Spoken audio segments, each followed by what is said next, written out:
কে কে কে ওখানে?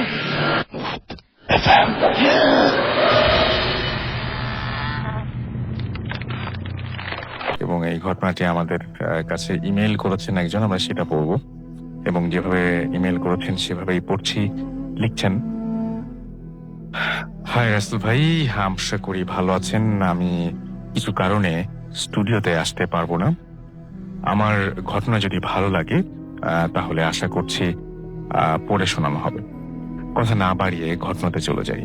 আমার নাম জয়। ঘটনাটা ঘটে 2011 সালে আমাদের সাথে।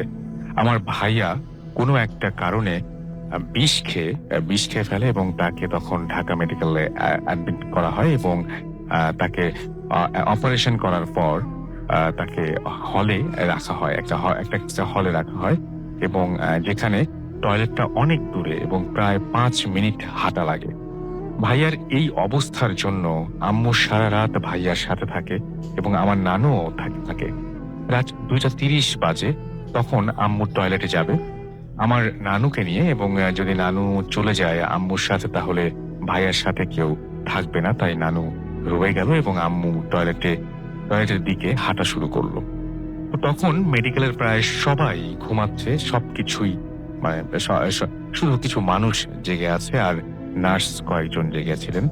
তাও তো আম্মু যখন মেয়েদের টয়লেটের দিকে পৌঁছালেন, আম্মু দেখলেন যে টয়লেটগুলো ভেতর থেকে লক করা এবং আম্মু মনে করলেন যে ভেতরে হয়তো কেউ আছে, তাই আম্মু ওয়েট করা শুরু করলেন। 10-20 মিনিট কেটে গেল, বাট তারও কোনো শব্দ পাওয়া যাচ্ছে না বা কেউ বেরো হচ্ছে না। তখন আম্মু আরো 10 মিনিট ওয়েট করলো এবং তারপরেও কিছু হলো না। তখন আম্মু টয়লেটের ডোরটা সিম্পল একটা ধাক্কা দিল এবং ডোরটা খুলে গেল। বাট আম্মু যখন প্রথম এসেছিল তখন ডোরটা লক করা ছিল। তখন আম্মু ভাবলো যে হয়তো ডোরটা আটকে ছিল তাই খুলে নাই। যাই হোক, আম্মু টয়লেটের ভেতরে যখন ঢুকলো অ্যান্ড ডোরটা যখন আবারও লক করলো, তখন হঠাৎ লাইট অফ হয়ে গেল। আম্মু ভাবলো কেউ হয়তো অফ করে দিয়েছে। দেন আম্মু ডোরটা ওপেন করতে চাইলো, ওপেন হচ্ছিল না। অনেক চেষ্টা করলো কিন্তু ডোর ওপেন হচ্ছে না। আরেকটা কথা, সেটা হচ্ছে যে এই টয়লেটে আশেপাশে কোনো কেবিন নাই এবং শুধু একটা ডেড বডি রাখার রুম রয়েছে। কেবিন হল নাই, জাস্ট ডেড বডি রাখার জন্য একটা রুম রয়েছে। আম্মু ভয় পেয়ে গেল এবং চিৎকার করলো কিন্তু কেউ আসলো না। দেন আম্মু যখন তার মোবাইলের টর্চটা অন করলো এবং পিছের দিকে ঘুরলো, আম্মু কেন যেন ওই জিনিসটা দেখার জন্য আম্মু প্রস্তুত ছিল না। আম্মু দেখলো একটা মেয়ে যার শরীরের পুরোটা রক্তাক্ত এবং তার চোখগুলো খুবই হরবল ছিল এবং এটা দেখে আম্মু চোখ বন্ধ করে জোরে চিৎকার দিল এবং চোখ খুলে দেখলো কিছু নেই। তখন আম্মু নানুর কাছে কল দেওয়ার ট্রাই করলো, বাট নেটওয়ার্কের প্রবলেমের কারণে কল যাচ্ছিল না। অনেক ট্রাই করলো বাট কল তারপরেও যাচ্ছিল না। এত কিছুর প্রেশার আম্মু নিতে না পেরে সেন্সলেস হয়ে যায়। দেন এতক্ষণ হয়ে গেল, আম্মু না আসায় ভাইয়াকে ফেলে নানু টয়লেটের কাছে আসলো অ্যান্ড ডোর লক দেখে নার্সকে ডাক দিল। দেন নার্স কিছু মানুষ আনলো এবং ডোরটাকে ভাঙলো এবং ভেতর থেকে আম্মুকে চেম্বারে নিয়ে গেল এবং আম্মুর সেন্স ফিরল যখন, তখন আম্মুর সব ঘটনা বললো এবং নার্সটা তখন বলল যে রাতের বেলায় প্রায় সময়ই এই টয়লেটটাতে এমন কিছু ঘটনা আমরা শুনতে পাই। এটা ছিল আমার ঘটনা। এই ঘটনাটি পাঠিয়েছেন যিনি, তার নাম হচ্ছে এমডি তারিকুল ইসলাম জয় এবং তিনি মতিঝিল, ঢাকা থেকে ঘটনাটি পাঠিয়েছেন। থ্যাংক ইউ ভেরি মাচ আমাদেরকে ঘটনা পাঠানোর জন্য। আমরা চলে যাব এখন একটা প্রথম যে আমাদের অতিথি তার কাছে। তবে তার একটু জানিয়ে নিই যে তিনি শারীরিকভাবে অসুস্থ এবং তিনি চলে যাচ্ছেন দেশের বাইরে আর কিছুক্ষণ পরে। আপনারা অলরেডি হয়তো ফেসবুক পোস্টে দেখেছেন সেটা, এবং 4টা থেকে 4টার মধ্যে তাকে এয়ারপোর্টে যেভাবে হোক পৌঁছাতেই হবে। তারপরেও তিনি আজকে এসছেন আপনাদের সঙ্গে তার কিছু কথা বলার জন্য। এর আগেও তিনি একবার এসেছিলেন, এখন তিনি চিকিৎসার জন্য যাচ্ছেন এবং আমরা সরাসরি চলে যাব তার কাছে। আপনার নামটা প্লিজ একটু সবাইকে বলবেন এবং আপনি একটু প্লিজ জানান যে আপনি কোথা থেকে এসেছেন। ধন্যবাদ রাসেল ভাই। আমি ইফতেখার, এসেছি গুলশান 2 থেকে। আর রেডিও 40 ভূত এফএম এর সকল শ্রোতা বিন্দুদের আমি অগ্রিম ঈদ মোবারক জানাচ্ছি, যেহেতু আমি থাকতে পারছি না। জি আর আসলে আন্তরিক একটা ভালোবাসা, সবকিছু মিলিয়েই কিন্তু আশাটা আপনি খুব ভালো করে বলে দিয়েছেন। আসলে চলে যাচ্ছে একটু পরেই। জি আর ভূত এফএমটা শুরু হয়েছিল সেই 2008-এ না আসল ভাই? দশে সেই 13ই অগাস্টে। জি এখন থেকে সেই থেকে কিন্তু যাত্রা শুরু করে অবিরতভাবে চলছে, ঠিকভাবেই চলছে। জি সেটাই আর কি। আর সেটাই সব সব শ্রোতা বন্ধুদের কাছে এটাই আর কি শেয়ার করা, যে আমরা অনেক কিছু দেখি, অনেক কিছু ফিল করতে পারি আমরা। আমাদের অনেক ইন্দ্রিয় গ্রাহ্য অনেক কিছু হতে পারে না, যেটা কিনা আমাদের বিশ্বাসের বাইরে। বাট এর মধ্যেও লজিক্যালি চিন্তা করেও কিন্তু আমরা অনেক সময় অনেক কিছু খেয়ে হারিয়ে ফেলি। তো এই পৃথিবীতে অবশ্যই কিছু না কিছু, যেটা এক্সিস্টেন্স বলেন অথবা এর কোনো পরিচয় আছে বলেন, এটা আছে, আমাদের ধর্মেই আছে, জিন অবশ্যই থাকবে।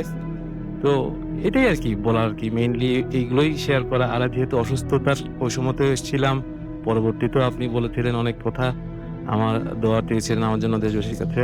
তো সবকিছু মিলে আর কি, এই আর কি। ওকে, আপনার কোনো এর মধ্যে কোনো ঘটনা ঘটেছে এরকম কোনো? হ্যাঁ রাসেল ভাই, এর মধ্যে তো অনেক ঘটনায় ঘটে গেল। বড় একটা অপারেশন হলো, কোমায় চলে গেলাম। 2 ঘন্টা অপারেশন হওয়ার পরে কোমায় কিভাবে গেলাম সেটা তো ভালো মতো আমি এখনো বুঝিনি যে কোমায় গিয়েছিলাম। যাই হোক, এরপরে কোমা থেকে দেখতাম, স্বপ্ন দেখতাম, যেটা আগেই বলেছিলাম দুঃস্বপ্ন দেখতাম।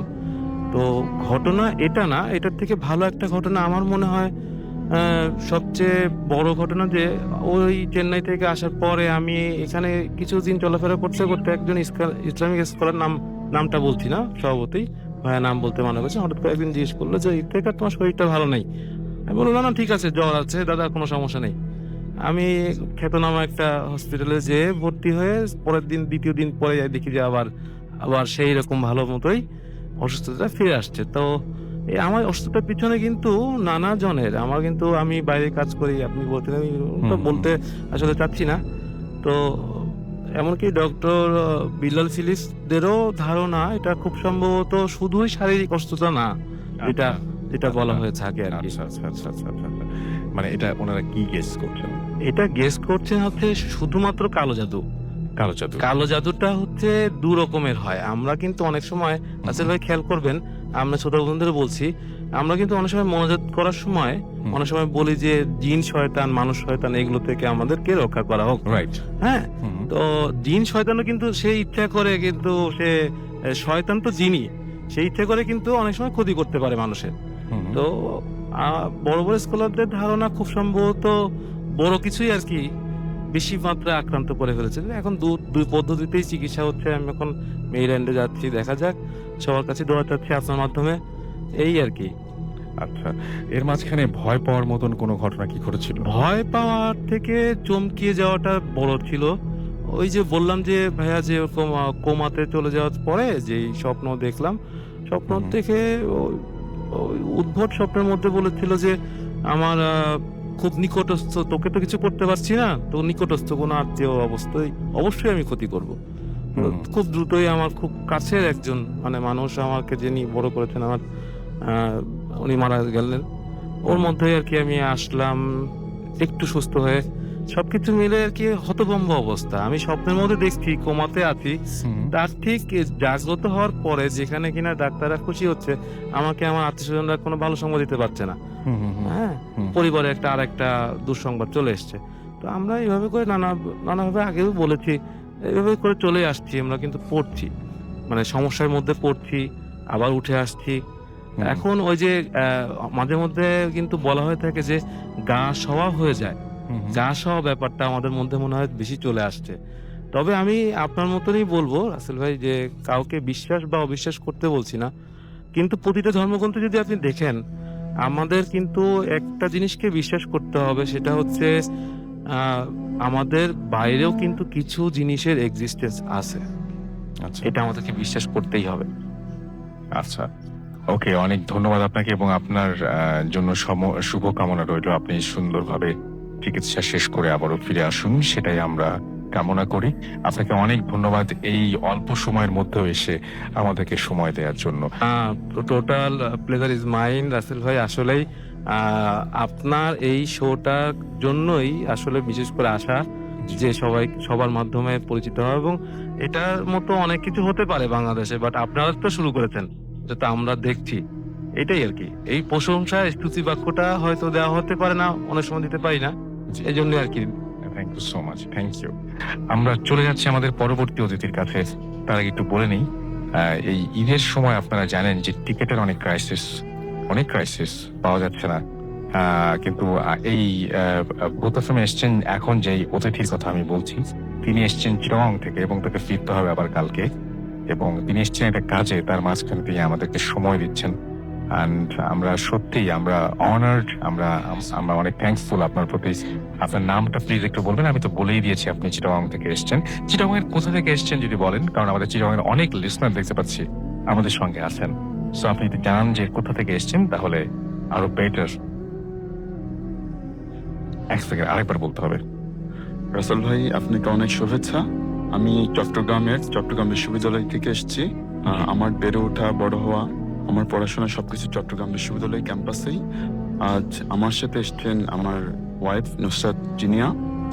তো রাসেল ভাই, আমি বেশ কয়েকটা গল্প, আমার অভিজ্ঞতা আপনাদের সাথে শেয়ার করব। জি। তো রাসেল ভাই, আমার যে প্রথম এপিসোড সেটি হচ্ছে আমার নিজের জীবনেই ঘটে যাওয়া।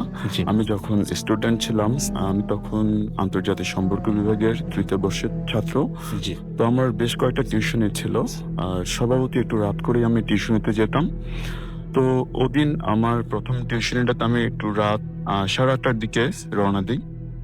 তো টিউশনিতে যে আমার স্টুডেন্টকে পড়ানোর সময় পর্যন্ত এবং টোটালি সবকিছু শেষ করতে করতে প্রায় রাতের 10টা কিংবা 10:30টার মতো হয়। তখন স্টুডেন্টের মা বলে যে আজ আপনি খেয়ে যাবেন, যেতে পারবেন না। তো অনেক জোরাজোরি এক পর্যায়ে রাস্তার আমি আর না করে নিই, কারণ হলে এসে আবার আমাকে পাউরুটি কলা এসব খেতে হবে, আমার কাছে চরম অখাদ্য। যাই হোক, শেষ করে খাওয়া দাওয়া শেষ করে ভরপেট খেয়ে আমি বের হলাম রাস্তায়। ততক্ষণে নিয়ার অ্যারাউন্ড 12। তো রাস্তায় এসে রাসেল ভাই, আমি যখন হাঁটছি হঠাৎ দেখলাম আমার শরীরটা যেন কেমন যেন অবশ হয়ে যাচ্ছে। আমার পার সামনে চলছে না। আমি খুব নিজেকে খুব নিজের মতো করে রাখতে পারছি না। চারদিক থেকে ভয়ঙ্কর কেমন যেন শব্দ আমার কানে বেজে আসছে, শোষের শব্দ হচ্ছে। তো আমি রাসেল ভাই অনেক জোরে চিৎকার করে আওয়াজ করার চেষ্টা করছি, কিন্তু আমার কোনো আওয়াজ বেরোচ্ছে না। সামহাও কে যেন আমার আওয়াজগুলো খেয়ে ফেলছে। তো এক পর্যায়ে এভাবে খুঁজতে রাসেল ভাই আমি কি করব না করব, অনেক কষ্টে একটা ছোট একটা মেঠোপথ ছিল, ওটা আমি পার হয়ে চলে আসি। এরপর রাসেল ভাই আমি একটা রেল লাইনে উঠি। রেল লাইনে ওঠার পরে মনে হচ্ছে আমি আমার জীবনের সবচেয়ে বেশি ভয়টা পেলাম। একটা বুড়ি চারদিকে সাদা শাড়ি পরা, 4 হাত পা দিয়ে আমাকে কাছে কাছে ডাকছে, আয় আয় বলে ডাকছে। 4 হাত পাতার 4 হাত পাই থাকে। হ্যাঁ, কিন্তু কলিং করার মতো কিছু করছিল, কলিং করার মতো ছিল না রাসেল ভাই। ও দেখতে ছোটখাটো ছিল, 4 হাত পা দিয়ে কেন যেন আমাকে মনে হচ্ছে যে আয় আয় বলে হাত পা দিয়ে ডাকছে। হ্যাঁ, আচ্ছা। তো রাসেল ভাই আমি আবার নেক্সট টাইম বুঝে ওঠার জন্য আবার ফের তাকালাম, তখনই দেখি না, আসলে ওইটা একটা রেল লাইনের পাশে অনেক সময় লেখা থাকে 20 কিলো 22 কিলো কিংবা 0 কিলোমিটার দূরত্বটা লেখা থাকে। তো মনে একটু সাহস পেলাম যে না, আমি হয়তো লোহার মাঝখানে এসছি বলেই অনভিপ্রেত যেই চরিত্রটি আমার সাথে ছিল, কিংবা যে আগন্তুক কিংবা যে ভূতটি আমার শরীরের সাথে মিশতে চেয়েছিল, অনেকটা গাবড়ে গিয়েছিল। তো যাই হোক, আমি রেল লাইনের মাঝখান দিয়ে আস্তে আস্তে একটা পিচ ঢালা রাস্তার মধ্যে চলে আসি। তো ওখানে দেখি একটা দোকান খোলা, মনে একটা সাহস আসলো। জাস্ট একজন দোকানদারে বসে আছে, একটা বাতি জ্বালানো। তো আমি খুব একটা স্মোকিং না করলেও ওই দিন আমি একটু সাহসের কারণেই একটা সিগারেট নেই এবং একটা সিগারেট জ্বালাই। তো রাস্তা দিয়ে হাঁটছি, ততক্ষণে রাত প্রায় 12:30টার মতো, 12:30টার চেয়ে বেশি। তো হাঁটতে হাঁটতে রাসেল ভাই দেখলাম আমার পিছনে 8-10টি কুকুর আমার পিছন আসছে। আচ্ছা। খেয়াল করলাম পিছনে কুকুর, বাট ছায়াগুলো অনেক দূর পর্যন্ত যাচ্ছে, যত দূর যাওয়ার কথা না, এবং আকাশে কোনো চাঁদ কিংবা জ্যোৎস্না ছিল না যে কুকুরগুলোর ছায়া সামনে পর্যন্ত যাবে। তো সে পর্যায়ে আমি একটু বেশি ঘাবড়িয়ে যাচ্ছি, পিছন ফিরে দেখলাম কুকুর আছে, সামনে অনেক দূর ছায়া। তো তো আমি হাঁটছি, আবার পিছনে কুকুর দেখছি, মানে দুইটাকে আমি ম্যানেজ করার চেষ্টা করছি। এক পর্যায়ে দেখলাম পিছনে কোনো কুকুর নেই, কি কুকুর নেই, বাট ছায়াগুলো কিন্তু আমার সাথেই আছে। এবং আরেকটা মজার ব্যাপার হচ্ছে, কিছুক্ষণ আমি আমার ছায়া দেখি, কুকুরের ছায়া দেখি না, আবার কুকুরের ছায়া দেখি, আমার ছায়া দেখি না। তো এরকম করতে করতে রাসেল ভাই আমি আলটিমেটলি ক্যাম্পাসে প্রবেশ করি। ক্যাম্পাসে প্রবেশ করার পর যেটা ইউনিভার্সিটির একটা সেন্ট্রাল ফিল্ড আছে, তো ওই ফিল্ডটার পাশেই অনেক মানে বিভিন্ন নানা বাজে কথা কিংবা ভূত প্রেত কথাগুলো একটু বেশি শোনা যায়। তো আমি মাঝখানে কিছুটা বেটার ফিল করছিলাম। ওখানে আসার পর দেখি চারদিক থেকে মানে ভয়ঙ্কর শব্দ এসে আমাকে ক্রাশ করার চেষ্টা করছে। আপনি অ্যাকচুয়ালি মনে হচ্ছে একটা ভ্রমণের দল কিংবা মৌচাক মানে যেরকম ছুঁড়ে আসে তেড়ে আসে ওইভাবে আসছে। তো রাসেল ভাই আবার হঠাৎ করে আমার মানে সাউন্ডটা স্টার্ট হয়ে যায়, বন্ধ হয়ে যায়। আমি অনেক জোর করে চিৎকার করার কিংবা গান করার চেষ্টা করি আমার ভয়কে কাটানোর জন্য, কিন্তু মানে আমি গান কিংবা কোনো শব্দই করতে পারি না। চারদিক থেকে শব্দগুলো এসে আমাকে কেন জানি চেপে মানে পিচঢালা রাস্তার উপর বসাই দিচ্ছিল এবং আমি আর না পেরে বসেই যাচ্ছিলাম। এরপর আমি চিন্তা করলাম, মানে চিন্তাটা করার সুযোগ হচ্ছিল যে আমি যদি বসেই যাই হয়তো আমি মানে এখানেই আমি শেষ। তারপর আমি কেমন যেন একটা শব্দ করে অনেক জোরে মানে যতটুকু শক্তি ছিল দৌড়ানোর চেষ্টা করলাম। এরপর আমি যতটুকু ভালো হওয়ার পর শুনেছিলাম আমি একটা গার্ড ঘরে এসে পড়ে যাই এবং আমার যখন চেতনা ফিরে তখন আমি হলের আমার রুমে শুয়েছিলাম। দেখি আমার সামনে অনেক লোক।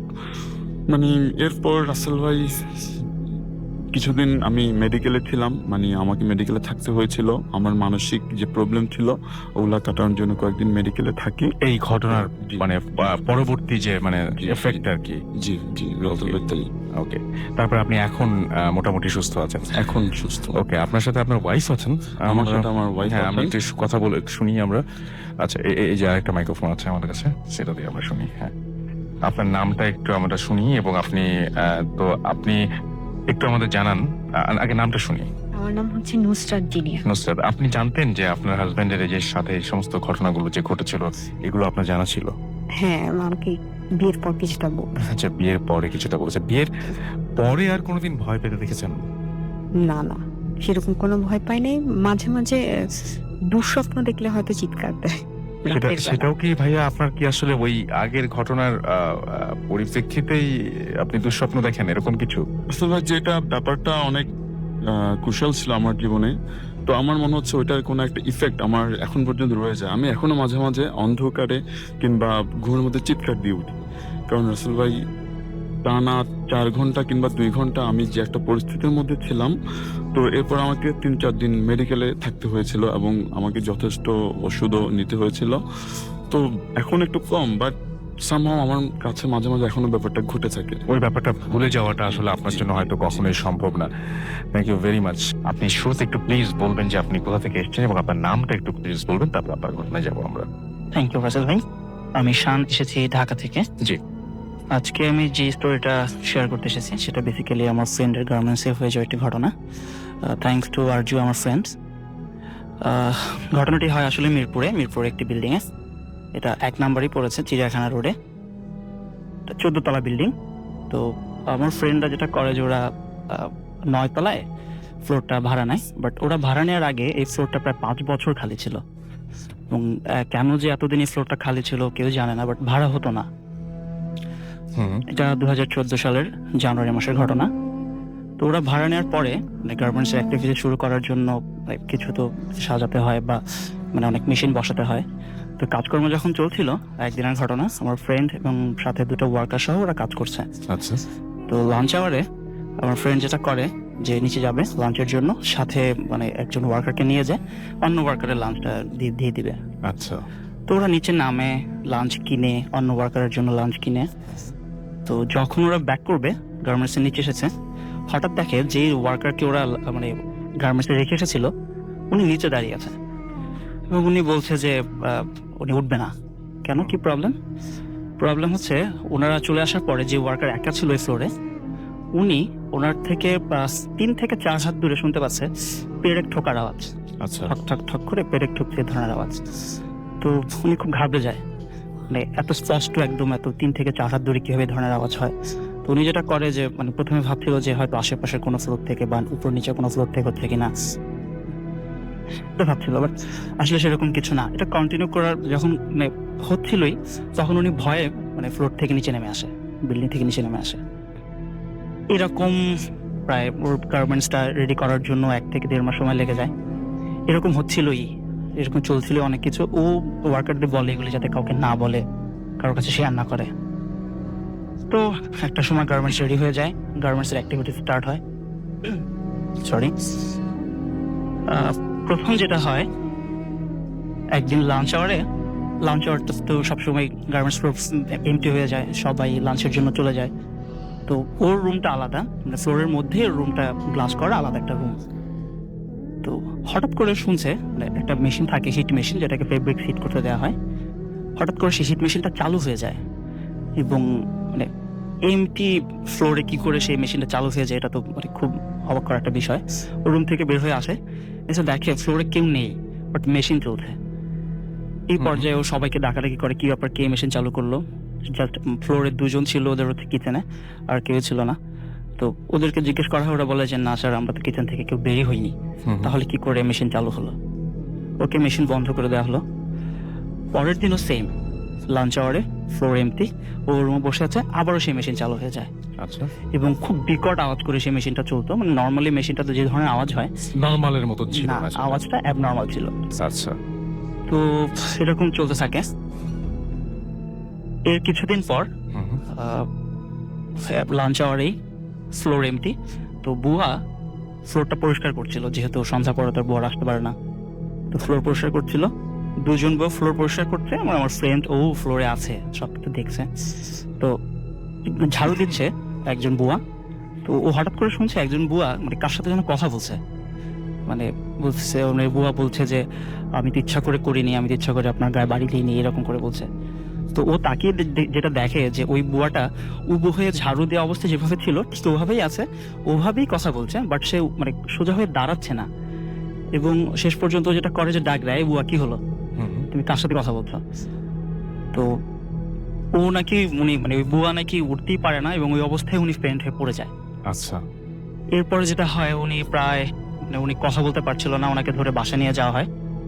পরে 1 সপ্তাহ উনি অসুস্থ থাকেন, এবং এই 1 সপ্তাহ উনি কথা বলতে পারেননি। এটা কিন্তু খুব অদ্ভুত বলেছেন আপনি, যে ঝাড় দেওয়ার যে ব্যাপারটা বললেন, হ্যাঁ, এই ব্যাপারটা কিন্তু খুবই অদ্ভুত। হ্যাঁ, ওনার মানে 1 সপ্তাহ পর যখন উনি নর্মাল হন, মানে উনি 1 সপ্তাহ কথা বলতে পারেননি। ওনার ফ্যামিলি যেটা করেছে যে বুয়া লেভেল যেহেতু, সো ওরা সরাসরি মানে হুজুর টুজুর এই জাতীয় কিছু আর কি করে, হুজুর মানে কি করে, ঝাড়ফুঁক করার পরে যেটা বলে যে এখানে মানে 13 জন জিনের একটা গ্রুপ আছে এই ফ্লোরটাতে। আচ্ছা, আচ্ছা, তো 1 সপ্তাহ পরে যখন বুয়া নর্মাল হয়, উনি যখন কথা বলতে পারে, তখন ওনার কাছ থেকে যেটা জানা যায়, উনি ঝাড়ু দেওয়া অবস্থায় উনি দেখতে পান যে ওনার ঝাড়ুটা একজন লোকের পায়ে বাড়ি খেয়েছে, আচ্ছা, এবং ওনার হাঁটুর নিচ পর্যন্ত উনি দেখতে পাচ্ছে জোব্বা পরা, যে জোব্বা, সে জোব্বা দেখতে পাচ্ছে। এবং পায়ে বাড়ি লাগার পরেই ওনাকে জিজ্ঞেস করে, মানে ওই লোকটা, যে ওই লোকটার চেহারা তুমি দেখতে পাননি, উঁচু হতে পারছিলেন না, জিজ্ঞেস করে যে তুই কেন আমার পায়ে বাড়ি দিলি। তখন সে বুয়া বলে যে আমি তো ইচ্ছা করে দেইনি। তো ওই জোব্বা পরা লোকটা বলে যে আমি তোকে ভালো থাকতে দিব না। এরপরেই 1 সপ্তাহ উনি এরকম অ্যাবনর্মাল ছিলেন। এরপরে যেটা হয়, এর কিছুদিন পর আমার ফ্রেন্ড, ওর রুমের চাবি একটাই, আচ্ছা, ওর কাছে থাকে, অন্য কারোর কাছে চাবিটা ছিল না। ও রাতে ফ্লোর অফ করে, রুম অফ করে চলে যায়। পরদিন সকালে এসে দেখে দরজা খুলে রুমে যখন ঢুকে, রুমের সব কিছু উলটপালট, ইভেন কম্পিউটারের কিবোর্ড পর্যন্ত নিচে পড়ে আছে, সমস্ত কাগজপত্র, ডকুমেন্টস যা কিছু আছে সব কিছু ছড়ানো ছিটানো। বাট ওর রুমে তো এন্ট্রান্স করার কোনো সিস্টেমই নেই, যেহেতু চাবি শুধু ওর কাছেই আছে। তো সবাইকে ডাকাডাকি করে, কি ব্যাপার, কি হলো, এটা কিভাবে সম্ভব। ফ্লোরের সিকিউরিটি গার্ডদেরকে ডাকে। তো গার্ডরা পর্যন্ত বলে যে স্যার, আসলে আপনারা তো সন্ধ্যার পরে সবাই রাতে চলে যান, এখানে যে রাতে কি হয় এটা শুধু আমরাই জানি। আমরা যে কত কষ্ট এখানে থাকি এবং কত দোয়াদুরি করে যে কত ভয়ের মধ্যে এখানে থাকি, এটা আসলে আর কেউ জানে না। আপনারা শুনতে পান নাকি যে ফ্লোরের মধ্যে মেশিন টানাটানির আওয়াজ, হাঁটার আওয়াজ, রেগুলার প্রতিদিনই চলছে। আচ্ছা, আচ্ছা, শেষ পর্যন্ত যেটা হয়, মানে লাস্ট যে ইনসিডেন্টটা ঘটে, একদিন এরকম লাঞ্চ আওয়ারেই ফ্লোরে হঠাৎ করে সেই মেশিনটা চালু হয়ে যায়, এবং বিকট আওয়াজে হঠাৎ করে মেশিন চালু অবস্থা চলছে মেশিন বন্ধও হয়ে যায়। আচ্ছা, এরপরে যেটা দেখা যায় মানে যখন লোক ডেকে আনা হয় দেখা যায় যে মেশিনের ভিতর যে নেট থাকে পেরভিকটা হিট দেওয়ার জন্য সেই নেটটা সম্পূর্ণ মানে দোমড়ানো মোছানো, যেটা একটা মানুষের পক্ষে করা সম্ভব না। Right. এরপরে তো আর মানে সব ওয়ার্কাররা ভয় পেয়ে যায় এই ধরনের অ্যাক্টিভিটিসের ফলে। আস্তে আস্তে ওয়ার্কাররা চলে যেতে থাকে, অনেক ওয়ার্কার কাজ করতে চায় না সেখানে। আচ্ছা। তো অন্য কিছু প্রবলেম হতো, যেমন ওদের ওয়াশরুমে অনেক ওয়ার্কারই ফেন্ট হয়ে যেত, গেলেই ফেন্ট হয়ে যেত। তো এরপরে যেটা হয় মানে ওনাদেরকে যখন জিজ্ঞেস করা হতো কি হয়েছিল বা কি হলো বা কি, তখন ওনারা বলতো যে একটা পর্যায়ে যেটা হয় যে ওয়াশরুমে ঢোকার পর হঠাৎ করে ওনার স্ট্যাচু হয়ে যায়, মুভ করতে পারে না, তারপরেই মানে যখন মুভ করে তখনই ফেন্ট হয়ে যায়। এরকম অনেকের সাথেই হয়েছে, প্রায় 10-15 জন। মানে জাস্ট ওয়াশরুমে যাওয়ার পরেই আর হাত পা কোনো কিছু চলে না। হ্যাঁ, আর কিছুই চলে না, ফেন্ট হয়ে যায়। আচ্ছা, ওকে, কিন্তু এটা কোনো সমাধান এখনো পাওয়া যায়নি, রাইট? না, শেষ পর্যন্ত সমাধান হয়েছে। যেটা আচ্ছা। হয়েছে যে এরপরে ওরা একটা হুজুর নিয়ে আসে। হুম। হুজুর নিয়ে আসার পরে মাঝখানের আগে অন্য হুজুর এসেছিলেন, ওনারা বলেছেন যে এখানে আসলে কিছু করা সম্ভব না, এখানে 13 জনের একটা ওই মাঝখানে যে হুজুর এসেছিলেন উনিও সেম কথাই বলেছেন যে এখানে 13টা জিনের একটা গ্রুপ আছে, যার এখানে আগেই ছিল অনেকদিন যাবত, এবং আপনারা চলাফেরা করার কাজ করা শুরু করার পর থেকে ওনাদের ডিস্টার্ব হচ্ছে, যার জন্য আপনাদেরকে আসলে এই ধরনের প্রবলেম হচ্ছে আপনাদের সাথে। লাস্ট যে হুজুরটা নিয়ে আসা হয় উনিও ঠিক সেম এই কথাটাই বলে, এবং উনি শেষ পর্যন্ত জায়গাটাকে বন্ধ করে দেন দোয়া দরুদ পড়ে। এরপর থেকে এখন পর্যন্ত আল্লাহর রহমতে ভালো আছে। Thank you very much, thank you very much. আমরা আবারও আপনার কাছে ফিরে আসবো ইনশাল্লাহ। আমি তো হচ্ছে ফেসবুকে অনেকেই আমাদেরকে নক করছেন এবং অনেকেই লিখছেন আমাদেরকে, যে আমাদেরকে অনেকে এখানে লিখছেন যে ফেসবুকে আজকের ঘটনাগুলো নিয়ে, এবং আমি দেখতে পাচ্ছি মোহাম্মদ হাসান আমাদের এখানে লিখেছেন, তারপর রনি আমাদের এখানে লিখেছেন, পেইনফুল বয় ইকবাল আমাদেরকে লিখেছেন, এবং আমাদেরকে তিনি একটা অদ্ভুত কথা বলেছেন যে আগে তিনি মামাকে নিয়ে সঙ্গে নিয়ে শুনতেন, এখন তিনি একা শোনেন। আগে ভয় লাগতো না, এখন ভয় লাগে। ওকে, আপনারা ট্রাই করতে পারেন অনেকেই এই ব্যাপারটা, একা শোনার একটা আয়োজন করে শোনার কিন্তু একটা ব্যাপার আছে, হ্যাঁ, যে সবকিছু গুছিয়ে নিয়ে শান্তি মতো শোনার যে ব্যাপারটা, এইটা একটা ব্যাপার কিন্তু, রাইট? এটা একটা ব্যাপার। তো এইভাবে আপনারা ট্রাই করে দেখতে পারেন। এনিওয়েজ, আমরা চলে যাব আমাদের পরবর্তী অতিথির কাছে, এবং আপনার আরো একবার নামটা একটু প্লিজ বলবেন, তারপরে আমি আপনার ঘটনায় যাব। আমি হচ্ছে, আমার নামও রাসেল, Right. রাসেল কিংবা রাসেল রহমান নামেও কিছু কিছু সময় পরিচিত। ওকে। তো আমার এরপরের কাহিনীগুলো একটু বিচিত্র, খন্ড খন্ড অংশে আমি এগুলোকে সাজিয়েছি। তো রাসেল ভাই, আমি আগেই বলেছিলাম আমার বেড়ে ওঠা, আমার পড়াশোনা, আমার ক্যাম্পাস সবকিছু চট্টগ্রাম বিশ্ববিদ্যালয় কেন্দ্রিক। তো আমি এখন যেটা বলতে যাচ্ছি সেটা হচ্ছে চট্টগ্রাম বিশ্ববিদ্যালয় প্রেস নিয়ে। আমাদের চট্টগ্রাম বিশ্ববিদ্যালয় প্রেস নিয়ে যেটা দেখা যায় সেটা হচ্ছে রাতের বেলা ওখানে যেসব গার্ডরা দায়িত্ব পালন করেন, প্রায় সময় আগন্তুক কিংবা অন্য কেউ এসে কিংবা একটা অজানা আওয়াজ এসে তাদের কাছে প্রেসের চাবি চায়, এবং চাবি ওরা দিতে যদি দেরি করে দেখা যাচ্ছে ওদের কোনো প্রবলেম করে কিংবা কোনো সমস্যা করে, তো গার্ডরা মানে ঝামেলার এড়ানোর জন্য চাবি দিয়ে দেয় ওরা, এবং কিছুক্ষণ পরে খেয়াল করে। যারা আসেন তারা কারা? সাধারণ মানুষের মতোই? আসলে সাধারণ মানুষের রূপ ধরে আসে, কিন্তু এরা সাধারণ মানুষ না। না, আচ্ছা, কেমন করে বুঝলো যে সাধারণ মানুষটা? মানে সাধারণ দেখতে বা আচার আচরণে কোনো কি পার্থক্য আছে এরকম? একটু পার্থক্য আছে, কারণ ওদের শব্দ শোনা যায় কিন্তু শরীরের অবয়বটা গার্ডরা কখনোই বুঝতে পারে না। ওকে। তো ওরা চাবি দেওয়ার পর চাবিটা হঠাৎ ওখান থেকে গায়েব হয়ে যায়, এবং কোনো দরজা খোলা হয় না, বাট ভিতর থেকে প্রেস চলার শব্দ শোনা যায়। আচ্ছা, করে প্রেস একটু আগে আমরা মেশিন চলছে শুনলাম, এবং এখন প্রেসের এই ব্যাপারটা ঘটছে। জি। আচ্ছা, ওকে, দুই জায়গায়। আপনার ঘটনাটা হচ্ছে মিরপুরে আর এটা হচ্ছে চট্টগ্রামে। হ্যাঁ, তারপরে রাসেল ভাই, প্রেস চলে এবং টানা ফজর আজান পর্যন্ত প্রেসটা চলতে থাকে।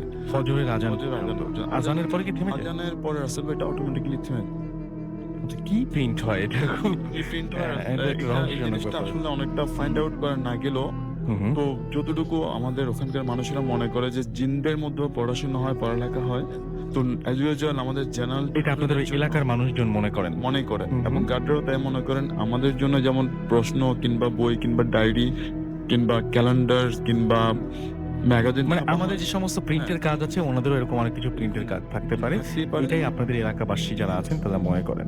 আচ্ছা, আরো কি ঘটনা আপনাদের? অবশ্যই আছে। এরপরে আমি আমাদের সেন্ট্রাল মস্কের একটা কাহিনী বলছি। আমাদের সেন্ট্রাল মস্কে নিয়ে মানে যেসব গার্ডরা দায়িত্ব পালন করেন ওনাদের মুখ থেকেই শোনা। তো ওনারা যখন রাতে দায়িত্ব পালন করেন, নিচে ওরা দায়িত্ব পালন করেন, উপরে শোনা যায় অনেক মানুষ দূরাচ্ছে শব্দ হচ্ছে। তো ওরা কে বা কারা আসছে জানার জন্য যখন উপরে যায় দেখে একদম প্রচন্ড নীরব, কোনো দৌড়াদৌড়ির শব্দ নাই, সবকিছুই শুনশান। তারপর ওনারা যখন আবার উপর থেকে নিচে আসেন, দেখা যাচ্ছে যে আবারও দৌড়াদৌড়ি, আবারও শব্দ। এই জিনিসটা ক্রমাগত চলতেই থাকে। এবং আরেকটা মজার ব্যাপার হচ্ছে, ওই সেন্ট্রাল মস্কের মিম্বরের উপরে মসজিদে একটা যত পাওয়ারফুল লাইটই দেওয়া হোক, সর্বোচ্চ লাইটটি 1 থেকে 2 ঘন্টা, এরপরে এটা ফিউজ হয়ে যায়। Oh my God, কেন? কোনো এটা- কারণ ছাড়াই? কোনো কারণ ছাড়াই এই মানে, কারণটা মানে যে ইলেকট্রিসিটি আছে সেটা ফ্ল্যাকচুয়েট বা কিচ্ছু না, মানে ফ্ল্যাকচুয়েট, এই জাতীয় কোনো ঘটনা হয় না। এটা সর্বোচ্চ 1 ঘন্টা থাকবে, পরে লাইটটা অটোমেটিক ফিউজ হয়ে যায়। এবং এই ঘটনা টিল নাও সত্য। আমার মনে হচ্ছে রাসেল ভাই, কোনো এক সময় যদি আপনি যান, আপনি নিজেও একটা লাইট ওখানে লাগিয়ে দিয়ে পরীক্ষা করে দেখতে পারেন। এটা আমাদের দেখার খুব ইচ্ছা, এবং আমরা একটা ভিডিও করতে পারি আমরা, এবং দেখতে পারি যে সবকিছু ঠিক আছে কিনা। আমরা সিরিয়াসলি আমরা ইন্টারেস্টেড, যদি সেটা সম্ভব হয়। মোস্ট ওয়েলকাম, আপনি চলে আসেন। আমার মনে হচ্ছে আপনি নিজে নিজে পরীক্ষা করে দেখলে ব্যাপারটা আরো আরো হ্যাঁ, সেটাই, এবং সবাইকে আমরা দেখাতেও পারবো সেটা। ওকে, আমরা মাঝখানে আপনাকে একটু থামাই। সেটা হচ্ছে যে একটা জিনিস, সেটা হচ্ছে যে আপনি তো একই চিটাগং থেকে এসেছেন, তারপরে আপনার নাম রাখতেও তো সবকিছু মানে আপনার চিটাগংবাসীর জন্য এবং সবার জন্যই আপনি বলেন যে শুনছেন সবসময় রেডিও ফুটে চলছে ভূতসম, আমি রাস্তা আছির সাথে, এটা চিটাগংয়ের ভাষায় বলতে হবে। সলিডে রেডিও ফুটতে আমি রাসেল আসছি সবসময় সঙ্গে, অনরা ফোনন। Okay, thank you very much. কি বললেন অবশ্য বুঝিনি। আমার মনে হয় যে আমি যা বলছি তাই বলছেন মনে হয়। রাসেলটা খালি কমন পড়েছে আমার। রাসেলটা চিটাগংয়ে রাসেলই বলে। কারণ নামের কোনো তো চেঞ্জ হয় না। রাইট, আমি একজন শুনছিলাম যে এরকম টাইপের, যে মানে একজন বলেছিলেন এরকম টাইপের যে সৌদি আরবে সবকিছু আরবিতে হয়, শুধু আজানটা বাংলায় হয়। তো এরকম চিটাগংয়ে সবকিছু চিটাগংয়ের ভাষায় হলেও আমার রাসেল নামটা কিন্তু একদম বুঝতে পেরেছি ওটা। এনিওয়েজ, আর কি কি ঘটে, মানে ভয়ঙ্কর কিছু ঘটনা? এবং আপনাদের এইখানেই, এই যে চারপাশে এত ঘটনা করছে, সেখানেই আপনারা ছোটবেলা থেকে বেড়ে উঠেছেন। আচ্ছা, আর কি কি ঘটে আমি এরপর আমি আমাদের চট্টগ্রাম বিশ্ববিদ্যালয়ের বিজ্ঞান অনুষদ নিয়ে মানে কাহিনীটি বলছি। তো বিজ্ঞান অনুষদে রাসেল ভাই যারা দায়িত্ব পালন করেন, গার্ড, কারণ বেশিরভাগ কাহিনী রাতে হয় এবং রাতে সাধারণত গার্ড ছাড়া ওখানে তৃতীয় কিংবা অন্য কোনো ব্যক্তি থাকে না। তো দেখা যাচ্ছে যে ক্লাসরুমের চাবি চাই গার্ডের কাছে। তো একবার এক গার্ড নাকি ঘুমাচ্ছিল একটা বেঞ্চিতে। তো কে বা কারা সে ওর মানে কনিষ্ঠ আঙ্গুল ধরে শুধু টান দিচ্ছে। হ্যাঁ, মানে টান দিচ্ছে। তো উনি ভাবছেন মানে মানে কোনো হয়তো ঝামেলা কিংবা স্বপ্ন দেখছেন। তো উনি একটু নড়ে চড়ে উঠে আবার শুয়ে যান। তো কিছুক্ষণ পর দেখা যায় আবার টান দিচ্ছে এবং একটা শব্দ আসে যে চাবি চাই, চাবি। তো উনি কেন চাবি দিবে এটা বলার পর আরেকটা শব্দ আসে, মানে চাবি চাই, চাবি। তো উনি নাকি একটা চাবি দিয়ে দেন। চাবি দেওয়ার পর দেখা যাচ্ছে যে ক্লাসরুমে পড়ার শব্দ হচ্ছে এবং উনি যে ইয়াতে টুলটাতে শুয়েছিলেন ওখান থেকে ওনাকে বারবার টান দিচ্ছিল। দ্যাট মিনস যে তুমি এটা ছেড়ে দাও, এটা আমাদের কাজে লাগবে। এবং উনি ওই টুলটা ছেড়ে দিয়ে যখন পাশে এসে মানে অন্য একটা জায়গায় শুলেন, তখন কিন্তু আর তার পা ধরে কেউ টান দেয়নি।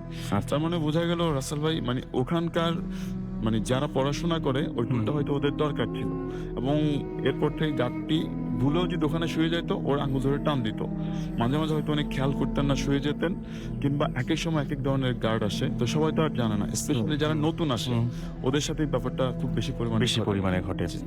ওকে, সো আপনারা এই যে এগুলোকে ছোটবেলা থেকে জানতেন সবকিছু, যে এখানে এরকম ধরনের ঘটনাগুলো ঘটে বা এরকম কিছু? আসলে আমার তো বেড়ে ওঠা, যেটা আগে বলেছিলাম ওখানে, তো এই কাহিনীগুলো মানে আমার নিজের সাথেও কিছুটা ঘটেছে। তারপরে শোনা কিংবা ওখানকার যারা গার্ড, কখনো যদি ওদের সাথে দেখা হতো কিংবা বিভিন্ন ভাবে আমরা তথ্যগুলো পেয়ে থাকি কিংবা সংগ্রহ তো করি। কোনো সময় এরকম হয় যে একা রাতের বেলায় ফেরার সময় মনে হয় যে একা না, মানে ফেরার ঠিক হবে না, ভয়টা পান?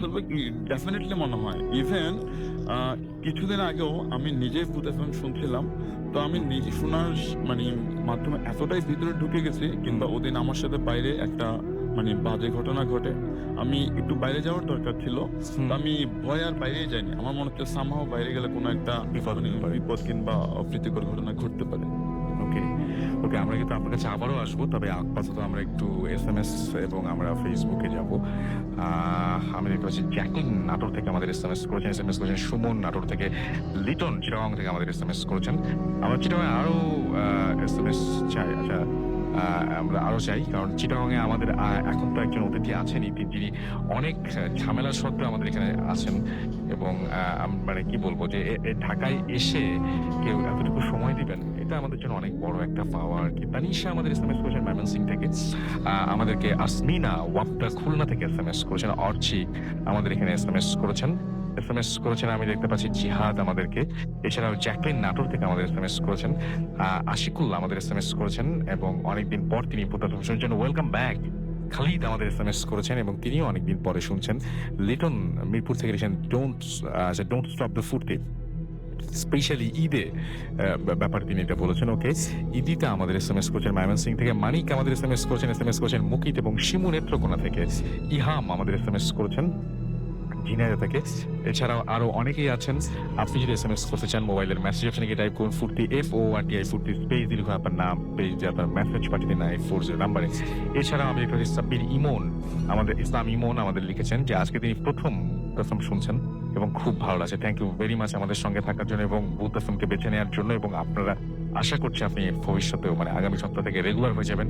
সৈয়দ চৌধুরী আমাদের সাথে আছেন, এছাড়াও আমাদের সাথে রয়েছেন দেখতে পাচ্ছি প্রশান্ত, এছাড়াও সাকিব আহমেদ আমাদের সাথে রয়েছেন MD আলিয়া হাসান, এছাড়াও রয়েছেন আমাদের এখানে সোহানুল ইসলাম নিহিল, এছাড়াও ইয়াসিন আরাফাত আমাদের সাথে আছেন, জাহিদুল ইসলাম তন্ময়, মাহমুদ হুসাইন ফেরদৌস, এছাড়াও স্নিতা সরকার কাঞ্জি, এছাড়া আমাদের সাথে রয়েছেন দেখতে পাচ্ছি রাজন কান্তিনাথ, এছাড়াও আরো অনেকেই আমাদের সাথে রয়েছেন এবং আশা করছি যে বাকি সময়টাও আমাদের সঙ্গে থাকবেন এবং আপনাদের মূল্যবান মতামত জানাবেন যে কোন ঘটনা আপনার ভালো লাগছে, কোন ঘটনা আপনার ভালো লাগছে না, এটা অবশ্যই জানাবেন। এবং যারা ঈদে বাড়ি যাচ্ছেন, বাড়ি যখন ফিরবেন তখন রিটার্ন টিকিটের সাথে সাথে অনেকগুলো ঘটনাও নিয়ে ফিরবেন, আশা করছি সেটাই। আমরা চলে যাব আমাদের একটা ছোট্ট বিরতিতে এবং বিরতির পরে আমরা আবারও ফিরে আসছি। সেই পর্যন্ত আশা করছি সাথেই থাকবেন। Stay tuned to Radio Furti and don't stop the Furti.